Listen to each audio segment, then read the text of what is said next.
میرے بھائیوں، میرے عزیزوں، دین کو سمجھو. دین کتاب و سنت کا نام ہے. نمبر 1 دین کس کا نام ہے؟ قرآن کا اور نبی کریم صلی اللہ علیہ وسلم کے فرمان کا، جس کو احادیث کہا جاتا ہے.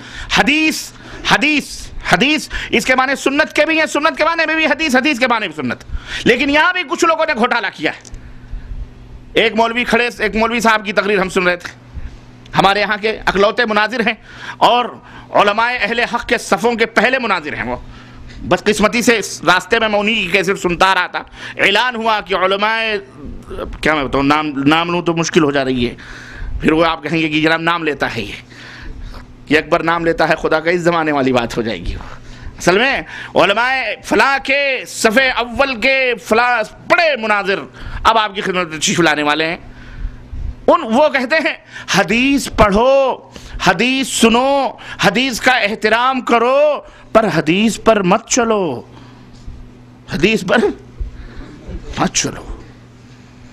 یہ فلسفہ ہے. یہ کہاں سے لائے ہیں؟ یہ مانچسٹر شریف ہے ایک جگہ، لنڈن شریف میں، جہاں ابا حضور رہتے ہیں ان لوگوں کے. ہاں وہاں سے لائے ہیں. کوئی حضرت مولانا محمود صاحب مانچسٹری ہیں، کہتے ہیں بہت بڑے بزرگ ہیں، بڑے ہائی لیول کی باتیں ہیں، وہ آپ کی سمجھ میں ہماری سمجھ میں نہیں آنے والی. ایم اے فائنل ہیں، وہ دانشور ہیں، مفکر ہیں. مولانا نے کہا نا کہ جتنے بد عقل ہوتے ہیں بدقسمت انہیں دانشور کا خطاب دیا جاتا ہے. انہوں نے کہا میں ان سے یہ نسخہ لے کر کے آیا ہوں. انہوں نے مجھے برطانیہ کے سفر میں یہ نسخہ دیا کہ میاں حدیث پڑھو، حدیث سنو، حدیث کا احترام کرو، لیکن حدیث پر مت چلو. حدیث پر چلو گے تو گمراہ ہو جاؤ گے. اب وہ کہہ رہے ہیں یہ تو ہے تو بڑی بات. آپ کہو گے یہ تو بہت غلط بات بول رہے ہیں. مثال دے کے سمجھا رہے ہیں کہ بتاؤ آگ ہے، آگ سے فائدہ اٹھاتے ہو کہ نہیں اٹھاتے ہو؟ آگ سے سردی کو دور کرتے ہو، کھانا پکاتے ہو، چائے پکاتے ہو، اپنی ضروریات کو پوری کرتے ہو، سب کچھ آگ سے کرتے ہو. لیکن کیا آگ پر چلتے بھی ہو؟ آگ پر چلو گے تو جل جاؤ گے. تو حدیث مثل آگ کے ہے، حدیث مثل آگ کے ہے. آگ پہ چلو گے، جس طرح آگ پہ چلو گے جل جاؤ گے، ایسے حدیث پہ چلو گے تو گمراہ ہو جاؤ گے.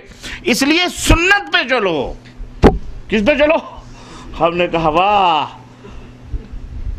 مولانا شبیر احمد صاحب نورانی تشریف رکھتے ہیں.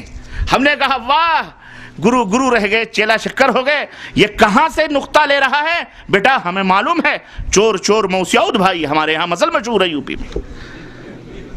ہاں یہ چور سب بھائی ہوتے ہیں. یہ جماعتیں الگ کر لیں لیکن ان کے نظریے، ان کے ڈانٹے کہیں نہ کہیں سے جا کے ملتے ہیں. یہ نہیں اس سے چوک سکتے. کہا حدیث، امین احمد اصلاحی نے، اسماعیل گجرانوان رحمۃ اللہ علیہ نے کچھ حدیث میں اس کا تذکرہ کیا. حدیث الگ ہے، سنت الگ ہے. محدثین کے یہاں اور خود ان کے یہاں بھی محدثین سے پوچھا گیا حدیث کیا کہتے ہیں؟ کہ اللہ کے نبی نے جو فرمایا وہ حدیث، آپ نے جو کیا وہ حدیث، آپ کے سامنے صحابہ نے جو کچھ بھی کیا اور آپ نے خاموشی اختیار کی، اس کو کیا کہا جاتا ہے؟ حدیث. گویا حدیث کی 3 قسمیں. سنت کا حدیث کے معنی حدیث مترادف لفظ ہے. سنت بھی وہی ہے، حدیث بھی وہی ہے، دونوں میں کوئی فرق نہیں ہے. مولانا امین احمد اصلاحی کھڑے ہوئے، انہوں نے کہا نہیں، حدیث اور سنت میں فرق ہے. حدیث کے معنی ہوتے ہیں بات چیت کے، سنت کے معنی ہوتے ہیں طریقے کے. خلاص. اب سنت کس کو کہتے ہیں؟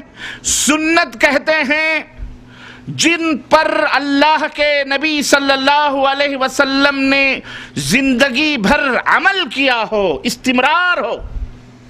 اللہ کے رسول صلی اللہ علیہ وسلم نے جن اعمال کو زندگی بھر کیا ہو اس کو کیا کہا جاتا ہے؟ سنت. اور یہی کیا ہے؟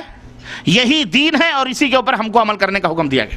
ہم نے کہا واہ، ایک طرف تو حکومت الہیہ کے قیام کا ڈنکا پیٹا جا رہا ہے اور دوسری طرف نبی کریم سنت کو چہار خانے میں بند کر کے، محدود کر کے اسلام کا ایک عظیم حصہ باہر کر دیا جا رہا ہے. اللہ کے نبی صلی اللہ علیہ وسلم نے، ہم نے کہا حج کتنی دفعہ کیا مولانا؟